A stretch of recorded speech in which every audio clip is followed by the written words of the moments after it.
नमस्कार दोस्तों, कैसे हैं आप लोग। आई होप आप लोग बहुत अच्छे होंगे, स्वस्थ होंगे, मस्त होंगे। तो आइए आज की इस वीडियो में हम लोग देख लेते हैं कक्षा 10वीं के इतिहास का दूसरा अध्याय। और दूसरा अध्याय आप लोग का क्या है, समाजवाद एवं साम्यवाद। बहुत सारे बच्चों का शिकायत रहता है कि सर इतिहास जो है ना बोरिंग सब्जेक्ट है। सर इतिहास को जैसे मैं खोलता हूँ ना किताब, सर में दर्द शुरू हो जाता है। भाई आज के बाद नहीं होगा, क्योंकि आप लोग ना इतिहास को सही से पढ़ते नहीं हो। ठीक है, अगर पढ़ लोगे ना दिल लग जाएगा और मजा आने लगेगा। तो भाई अगर आप लोग को इतिहास में प्रॉब्लम हो रही है ना, मैं बस इतना कहूंगा, आप इस वीडियो पे ना सिर्फ 10 से 15 मिनट समय दे दीजिए। 10 से 15 मिनट में आपको लगेगा नहीं, इतिहास में जो मजा है ना कहीं नहीं मजा है। ओके, तो आइए आज की इस वीडियो में हम लोग शुरुआत करते हैं दूसरा अध्याय। आप लोग का जो पहला अध्याय है ना, यूरोप में राष्ट्रवाद, एकदम जबरदस्त, एकदम बारीक तरीका से खत्म किए हैं। नहीं देखें तो इसी वीडियो के नीचे डिस्क्रिप्शन बॉक्स में आप लोग को लिंक मिलेगा, जाके भैया देख लेना है। ओके, तो भाई शुरू करें, शुरू करते हैं। अब क्या कहना सर, शुरू कर दीजिए। आइए, तो इस अध्याय में जो हम लोग पढ़ने वाले हैं, पिक्चर देख के आप लोग को कुछ समझ में आ रहा होगा ना। ये जो कारखाना फैक्ट्री वगैरह होता है, ये किन लोगों का होता है। कहेंगे सर ये तो पूंजीपति लोगों का होता होगा, जो अमीर व्यक्ति होता होगा उनका होता होगा। और इसमें इस फैक्ट्री की अगर सुंदरता दिखता है, और ये जो फैक्ट्री का अस्तित्व भी है वो किसके वजह से, इन मजदूरों की वजह से, जिनके शरीर पे जो है कपड़ा नहीं पुर पाता है। उन मजदूरों के वजह से आज जो है बड़े बड़े आदमी और बड़ा होते हुए जा रहा है कि नहीं। तो आज की इस वीडियो में जो ये समाजवाद एवं साम्यवाद है, इसमें मजदूर और पूंजीपति लोगों के बारे में ही दिया गया है, और एकदम जबरदस्त तरीका से आप लोग को समझ में भी आएगा। देखिए मच्छर ही बड़ा दिक्कत करता है। चलिए, समाजवाद एवं साम्यवाद दो शब्द है, इन दोनों शब्द को जो है हम सबसे पहले अच्छी तरह से समझ लेते हैं, और उसके बाद जो है आप लोग को जो है मजा आने लगेगा। देखिए कहिए कैसे सर, यहाँ पे देखिए क्या है, समाजवाद। अब कहेंगे सर समाजवाद क्या होता है, समाजवाद क्या होता है सर, तो समझिएगा, उत्पादनों के सभी साधन पर सरकार का अधिकार हो, सरकार का अधिकार हो, उसे समाजवाद कहते। जो भी चीजें हैं, मान लिया जाए कृषि उत्पादन हो गया, उद्योग उत्पादन हो गया, या आप नॉर्मल सी बात करें तो सभी चीज पे सरकार का बना हो। यहाँ पे समाजवाद में क्या होता है, सरकारी होगा। जैसे सरकारी स्कूल हो गया, सरकारी अस्पताल हो गया, रेलवे आपका क्या है, सरकारी है कि नहीं। ये सब चीज किसका है, सरकारी है। और जो सरकारी है वो मेरा भी है कि नहीं। सरकार जो चीज बनाते, चाहे विद्यालय बनाए या हॉस्पिटल बनाए, वो सब किनका है, वो पब्लिक का होता है, एक आम आदमी का होता है। कहेंगे सर कैसे, सर कैसे, वो मेरा कैसे होगा, उस पर मेरा अधिकार कैसे हुआ। तो भाई सुन लो, क्योंकि अगर आप 1 रुपया के, अगर 2 रुपया के पेन खरीदने जाते हो तो उस पर भी सरकार जो है आपसे टैक्स लेती है। सरकार मेरे वजूद से है, ना कि मैं उनके वजूद से हूं। इतना याद रखना है, सरकार मेरे वजूद से है। सरकार अगर टिकी है तो एक आम जनता के वजह से टिकी हुई है, नहीं तो उनका कोई औकात नहीं है। हम उनका मालिक हैं और वो मेरा क्या है, नौकर है। जितने भी सरकारी लोग हैं, सरकार के अंदर जो काम कर रहे हैं, सरकारी नौकरी कर रहे हैं, वो हम लोग का क्या है, नौकर है। क्या है, नौकर है। ठीक है, वो मेरे लिए काम कर रहे हैं, मेरे वजह से उनको सरकार, बैंक में देखते हैं, बैंक में 2 बात बोल देता है, उनको बोलिए देखिए आपको अगर नौकरी मिली है तो मेरे वजह से नौकरी मिली है, ना कि आपको अपने वजह से नौकरी मिली है। क्योंकि अगर हम लोग अगर टैक्स देना बंद कर दें तो आपके नौकरी में जो सैलरी आता है ना नौकरी से, वो आना बंद हो जाएगा। क्योंकि हर चीज, जो भी चीजें आप खरीदते हो ना, उसमें आपको टैक्स देना पड़ता है। और टैक्स किसको दे रहे हैं हम लोग, गवर्नमेंट को दे रहे हैं। और गवर्नमेंट हमारे टैक्स से जो है सरकारी विद्यालय हो गया, सरकारी अस्पताल हो गया, सरकारी अन्य कामों में जो है वो जो है टैक्स के पैसे ही देते हैं, है कि नहीं।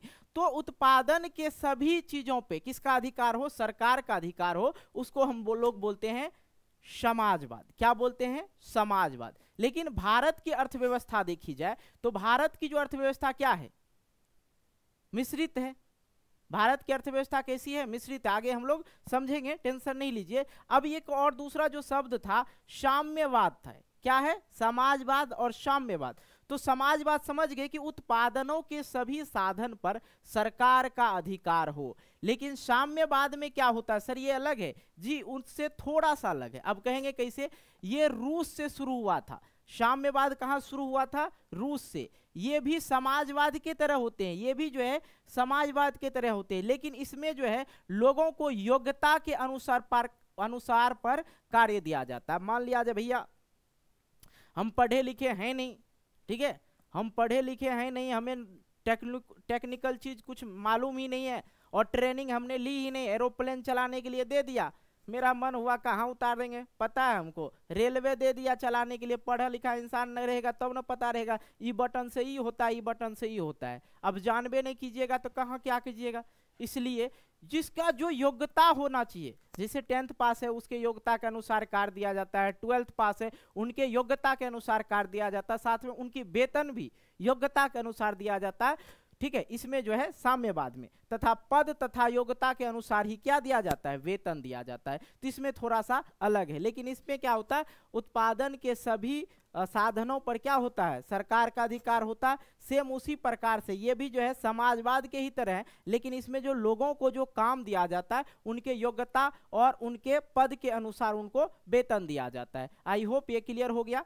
तो अगर पूछे कि समाजवाद किसको कहते हैं, तो उत्पादनों के सभी साधनों पर सरकार का अधिकार हो तो समाजवाद कहते हैं, और साम्यवाद जो है उन्हीं के अनुसार होते हैं, ठीक है।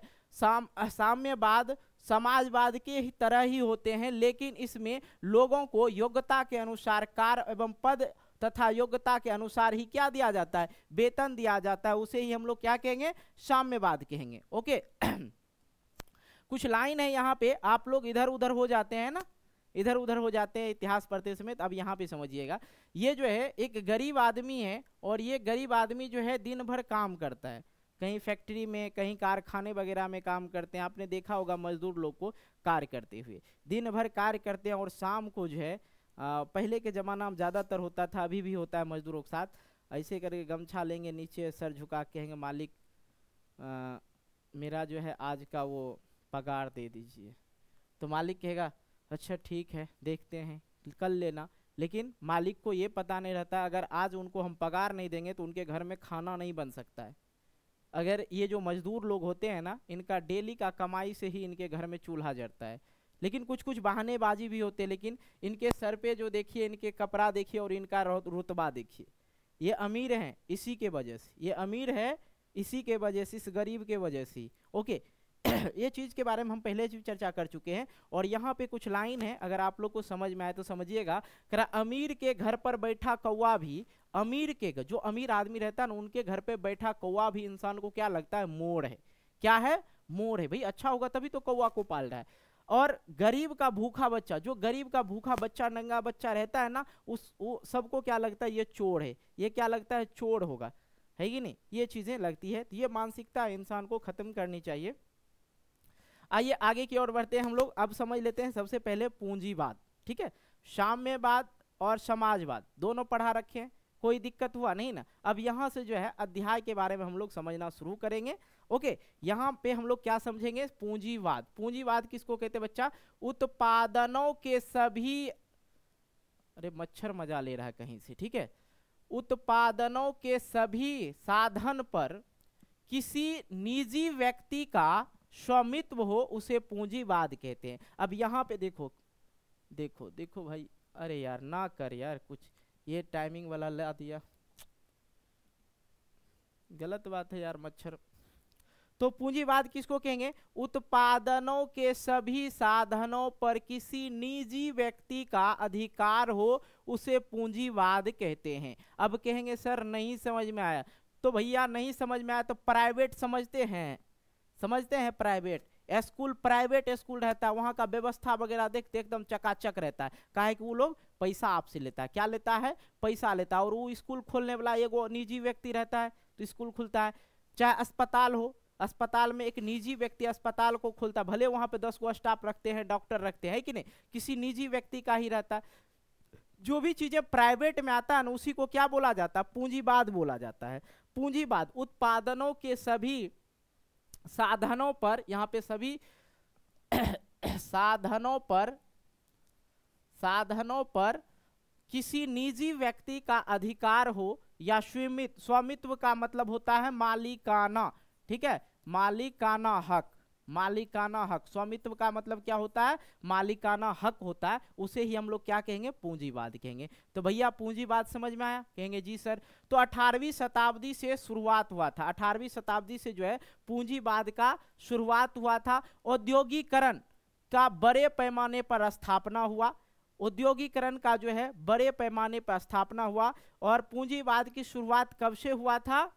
18वीं शताब्दी से शुरुआत हुआ था। औद्योगिकरण के बड़े पैमाने पर स्थापना मतलब बड़ा बड़ा जिस समय जब आया तो उद्योग वगैरह खुलने लगा, बड़ी बड़ी कंपनियां आने लगी, बड़ी बड़ी फैक्ट्रियां खुलने लगी, तो उद्योग उसी को कहते हैं। औद्योगिकरण का मतलब क्या हो गया? पहले लोग मजदूर हाथ से काम करते थे, उद्योग में क्या आ गया? बड़ा बड़ा मशीन आ गया, अब 10 आदमी का काम एक मशीन कर रहा है, तो उद्योगिकरण का बड़ा बड़ा उद्योग जो है खुलने लगा और नए नए मशीनों को लाया गया। इसमें पूंजीपति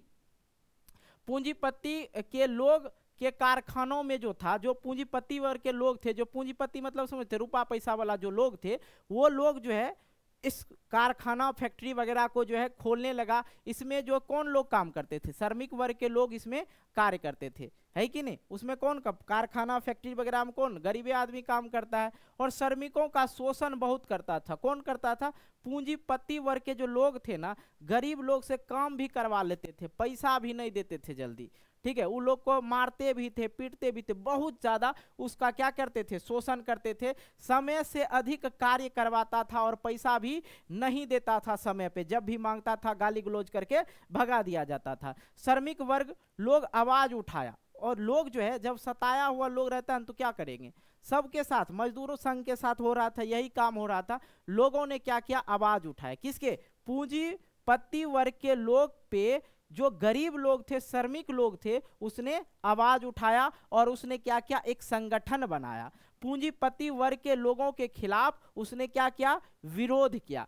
क्या किया? विरोध किया। तो आप लोग को याद रखना, पूंजीवाद किसको कहते हैं? उत्पादनों के सभी साधनों पर किसी एक निजी व्यक्ति का अधिकार हो, उसे पूंजीवाद कहते हैं। और पूंजीवाद की जो शुरुआत है 18वीं शताब्दी से हुआ, और 18वीं शताब्दी के बाद जो है औद्योगिकरण का जो है बड़े पैमाने पे क्या हुआ? स्थापना हुआ, नए नए मशीनें आने लगे। इसमें पूंजीपति लोग जो है कारखाना फैक्ट्री वगैरह खोले, जिसमें श्रमिक वर्ग के लोग जो थे कार्य करते थे। और पूंजीपति वर्ग के लोग के द्वारा श्रमिक वर्ग के लोगों का क्या होता था? शोषण होता था, समय से अधिक काम लेते थे और पैसा भी नहीं देते थे। श्रमिक वर्ग के लोग ने इस पे क्या किया? आवाज उठाया और सामूहिक रूप से एक संगठन बनाता है। किसके प्रति?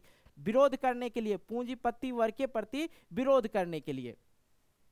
अब इससे पहले जो है यूटोपियन समाजवादी आ जाता है, ठीक है? यूटोपियन समाजवादी सेंट साइमन, ये जो सेंट साइमन था, ये जो समाजवादी था, ये जो मजदूर के साथ अन्याय हो रहा था उनके बाद इनका क्या था उसके लिए, ठीक है? इसको बोला जाता स्वयं प्रदर्शी, ठीक है? स्वयंदर्शी बोला जाता, स्वयं प्रदर्शी बोला जाता है ना इसको।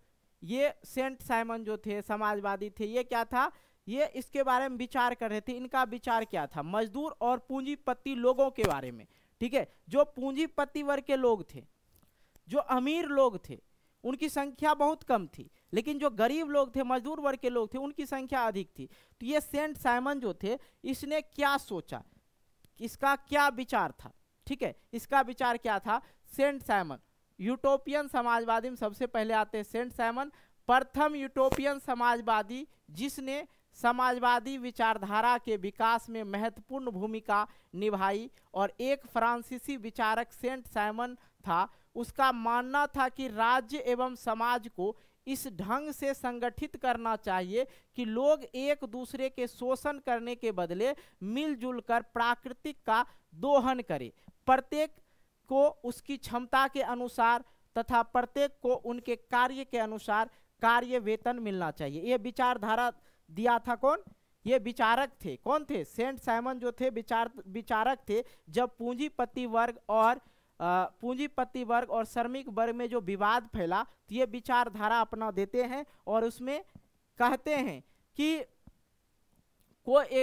इसको इस ढंग से संगठित करनी चाहिए कि लोग एक दूसरे के शोषण करने के बजाय क्या करें? एक दूसरे से मिलकर रहे और प्रत्येक को उसकी क्षमता और कार्य के अनुसार क्या दिया जाए? वेतन दिया जाए, मतलब पैसा दिया जाए। पहला तो ये हो गया विचार देने वाला। दूसरा हो गया यूटोपियन समाजवादी चार्ल्स फूरिये, ठीक है? Charles Fourier. और इनका कहना था यह आधुनिक औद्योगिकवाद का विरोधी था। ये जो आधुनिक मतलब जो है अभी का जो समय चल रहा है, ठीक है, ये जो था आधुनिक उद्योगीकरण मतलब फैक्ट्री वगैरह जो खुल रहा था, नया नया मशीन आ रहा था, उसका ये सबसे बड़ा कौन, चार्ल्स फूरिये जो था ये विरोधी था। और इसका कहना था श्रमिकों को छोटे नगर तथा कस्बों में काम करना चाहिए और तथा किसानों के लिए प्लंक्स बनाए। ये जो थे चार्ल्स फूरिये, ये जो क्या किया, किसान वगैरह के लिए क्या बनाया, एक प्लग्स बनाया जिसमें किसानों को काम करना था। लेकिन ये जो है प्लग्स तो बनाया, लेकिन ये जो है परंतु उसका योजना क्या रहा, ये जो योजना था वो असफल रहा। विचारधारा ये भी दिया अपना। और इनका कहना था जो गरीब लोग हैं, जो श्रमिक वर्ग के लोग हैं, वो अपने घर पे ही काम करें, अपने कस्बा में ही काम करें, अपने गली मोहल्ले में भी, गरीब मोहल्ले में ही काम करें, उद्योग में आके काम ना करें। अगर उद्योग में आके काम नहीं करेंगे तो पूंजीपति वर्ग को जो है अपने बाबू से भेंट होगा, है कि नहीं। काम कौन करेगा, वो तो खुद से नहीं कर पाएगा, तो अपने वो सब सुधर जाएंगे। किसका कहना था, चार्ल्स फूरिये का कहना था। और भी विचारधारक थे यूटोपियन समाजवादी कौन कौन थे अगर पूछे तो आप लोग को यही सब लिखना। लुई वाला, अब लुई वाला आते हैं। ये जो लुई वाला थे फ्रांस के राजनेता एवं इतिहासकार थे और समाजवाद के समर्थक तथा सुधारों के पक्षधर थे। ग्रामीण गरीबों को रोजगार देने के लिए इन्होंने सहकारी संस्थाओं का निर्माण का सुझाव दिया और दर्शन उदारवादी चिंतकों को विपरीत लुई ब्लॉक राज्य की शक्ति में विस्तार करना चाहता था ताकि श्रमिकों के हितों की सुरक्षा हो सके। ये जो थे लुई वाला, ये इतिहासकारक थे, समाजवाद के समर्थक भी रहे और पक्षधर भी थे ये।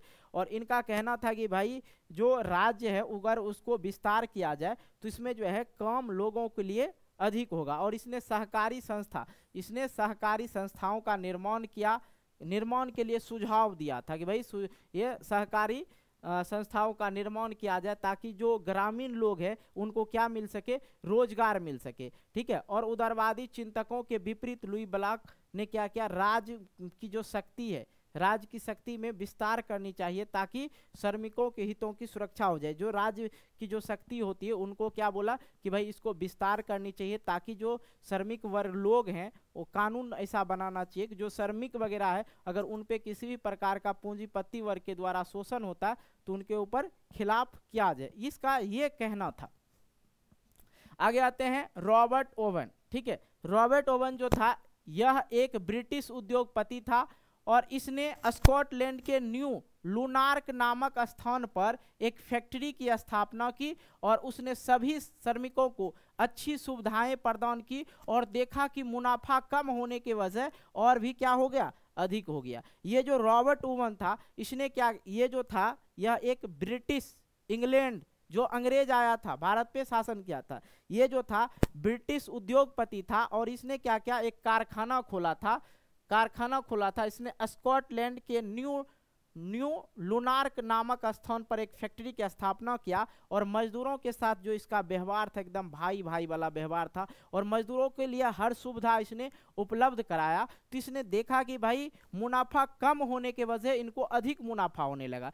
तो देखो आप किसी भी श्रमिक, आप ठेकेदार बन जाओ, 50 वो लेबर को काम करवाओ, लेकिन अगर आप लेबर को खुश रखते हो ना, किसी भी व्यक्ति को आप काम पे रख रहे हो, अगर आप उनको खुश रखते हो तो आपका काम जो है सुलभ हो जाएगा, मतलब आसान हो जाएगा और अधिक काम होगा, अधिक मुनाफा होगा। और अगर आप उनसे प्यार से बात करते हैं तो वो अपना अधिक समय भी दे के आप पे क्या, आपके लिए वो काम कर सकते हैं और अच्छे व्यक्तित्व के लिए भी वो लोग काम करते हैं ताकि मालिक को जो है मुनाफा हो तो आगे चल के हमें और पैसा दे, अच्छी तरह से व्यवहार करे। तो यही हुआ, इसने देखा कि भाई मुनाफा कम होने के वजह और भी अधिक होने लगा। ओके, अब आते हैं हम लोग किसके बारे में पढ़ लेते हैं, कार्ल मार्क्स के बारे में समझ लेते हैं। ओके, किसके बारे में, कार्ल मार्क्स के बारे में समझते हैं। कार्ल मार्क्स जो थे 1818 ईस्वी में इसका जन्म हुआ था, ठीक है। कार्ल मार्क्स का जन्म 5 मई 1818 ईस्वी को जर्मनी के राइन प्रांत के टियरी नगर में हुआ था। याद रखना है, कार्ल मार्क्स का जन्म 5 मई 1818 ईस्वी में हुआ था जर्मनी के राइन प्रांत, एक प्रांत था, जगह का नाम था राइन प्रांत, टियरी नगर में इसका जन्म हुआ था। और यह जो था कार्ल मार्क्स जो था यहूदी परिवार में इसका जन्म हुआ था। कौन सा, यहूदी परिवार, ठीक है, यहूदी परिवार में जन्म हुआ था। कार्ल मार्क्स का पिता का नाम था हेनरी, ठीक है, हेनरिक मार्क्स। क्या नाम था कार्ल मार्क्स के पिता का नाम? Heinrich Marx. और ये जो इनके पिता थे कार्ल मार्क्स के, वो एक प्रसिद्ध वकील थे जिन्होंने और ये इसका जो है, जिन्होंने कार्ल मार्क्स जो है क्या क्या आगे चलकर इस ईसाई धर्म को क्या कर लिया, ये ग्रहण कर लिया था कार्ल मार्क्स। आगे चल के क्या किया इसने, ईसाई धर्म को ग्रहण कर लिया था। कौन? Karl Marx. और कार्ल मार्क्स ने बोन विश्वविद्यालय में विधि की शिक्षा को ग्रहण किया। ये एक पॉइंट याद रखना है कि कार्ल मार्क्स ने बोन विश्वविद्यालय में विधि की शिक्षा ग्रहण किया। अभी हम कार्ल मार्क्स के बारे में ही सिर्फ बता रहे हैं, परंतु 1866 में वो बर्लिन विश्वविद्यालय चले आए। कहाँ चले आए? बर्लिन विश्वविद्यालय चले आए। और कार्ल मार्क्स के बारे में ही हम लोग अभी समझ रहे हैं, ठीक है। कार्ल मार्क्स के जीवनी लिखने के लिए पूछ देता है ज्यादातर, तो इसलिए याद रखिएगा। जहां उनके जीवन का एक नया मोड़ मिला, ठीक है। और 1843 ईस्वी में उन्होंने बचपन के मित्र, इनकी जो बचपन की जो मित्र थी, महिला मित्र थी, जेनी से उसने क्या कर लिया? विवाह कर लिया, ठीक है। बचपन का प्यार था, बचपन का प्यार मेरा भूल नहीं जाना रे। तो कार्ल मार्क्स अपना बचपन का प्यार जो है पूरा किया था। उनकी बचपन की मित्र थी जेनी, उन्हीं से उसने शादी कर लिया। और कार्ल मार्क्स का आगे जो है मुलाकात होता है पेरिस में 1844 ईस्वी में। किससे?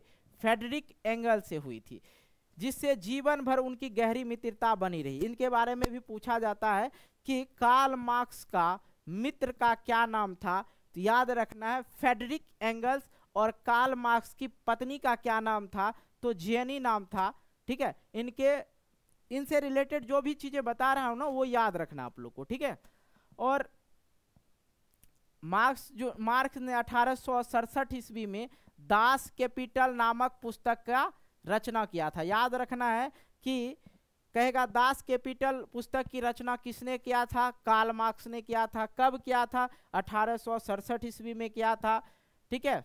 याद रखना, रचना किया, जिसे समाजवादियों का बाइबिल कहा जाता है। समाजवादियों का बाइबिल किसे कहा जाता है? दास कैपिटल नामक पुस्तक को कहा जाता है। ओके, चलिए आगे की ओर बढ़ते हैं हम लोग।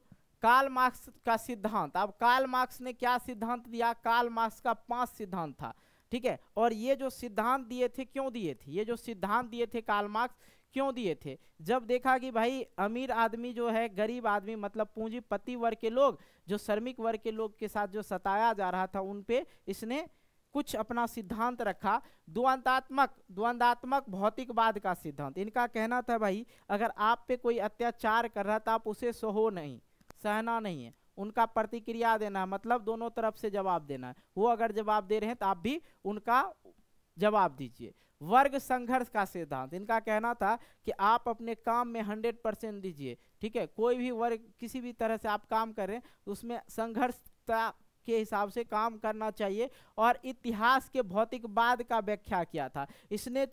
तो इतिहास के भौतिकवाद का व्याख्या मतलब ये जो सिद्धांत है, मतलब अपने इतिहास को मत भूलिए कि हमारे साथ जो पूंजीपति वर्ग के जो लोग थे उसने हमारे साथ क्या किया है, ठीक है। मूल्य एवं अतिरिक्त मूल्य का सिद्धांत। इनका कहना था अगर आप समय से अगर अतिरिक्त काम करते तो उसका अतिरिक्त पैसा भी लेना चाहिए। राज्यहीन एवं वर्गहीन समाज की स्थापना। क्या किया इसने? राज्यहीन एवं वर्गहीन समाज का क्या किया? स्थापना किया था। ओके, ये चीज कार्ल मार्क्स का सिद्धांत जो है कभी कभार पूछ देता है। आइए और भी चीजें हम कार्ल मार्क्स के बारे में समझते हैं, क्योंकि कार्ल मार्क्स से रिलेटेड इस अध्याय में अधिक से अधिक सवाल पूछा जाता है कि नहीं जी। ये पार्ट 1 है आप लोग का, पार्ट 2 भी आएगा, इसका पार्ट 2 आएगा तो उसमें भी हम लोग और भी चीजें देखेंगे। लेकिन देख लीजिए अभी तो पार्ट 1 चल रहा है ना, कोई दिक्कत की बात नहीं। लंदन में 1864 ईस्वी में मार्क्स का प्रयास से प्रथम इंटरनेशनल की स्थापना हुई और इस सम्मेलन में नारा दिया था। कार्ल मार्क्स का जो प्रथम इंटरनेशनल की स्थापना हुई थी, कब हुई थी? 1864 ईस्वी में हुई थी। कहाँ हुई थी? लंदन में हुई थी। और उसने वहां पे एक नारा दिया, अधिकार के बिना कर्तव्य नहीं और कर्तव्य के बिना अधिकार नहीं, ठीक है। चलिए याद रखिएगा, अधिकार के बिना कर्तव्य नहीं और कर्तव्य के बिना अधिकार नहीं। किसने नारा दिया? कार्ल मार्क्स ने। प्रथम अंतरराष्ट्रीय संघ 1864 ईस्वी में इसने खुद किया था, ठीक है। और द्वितीय अंतरराष्ट्रीय संघ जो हुआ था 14 जुलाई 1889 में हुआ था। कहाँ हुआ था? पेरिस सम्मेलन में हुआ था और जिसमें 400 से अधिक प्रतिनिधि ने भाग लिया था। इसे द्वितीय अंतर्राष्ट्रीय संघ की स्थापना भी कहा जाता है। 1 मई 1890 को पूरे यूरोप और अमेरिका में लाखों मजदूर हड़ताल और प्रदर्शन किया। तब से 1 मई को मजदूर दिवस मनाया जाता है। ठीक है।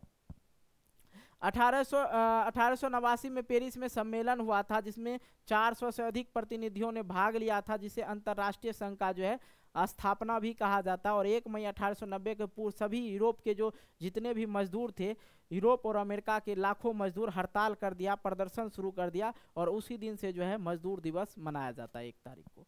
ओके, यहाँ तक आप लोग को समझ में आ गया? कोई दिक्कत नहीं ना? तो भाई आज की इस वीडियो में जो है हमें यहीं तक पढ़ना था। ओके, कार्ल मार्क्स के बारे में हम लोग समझ ही गए हैं, कोई दिक्कत की बात नहीं।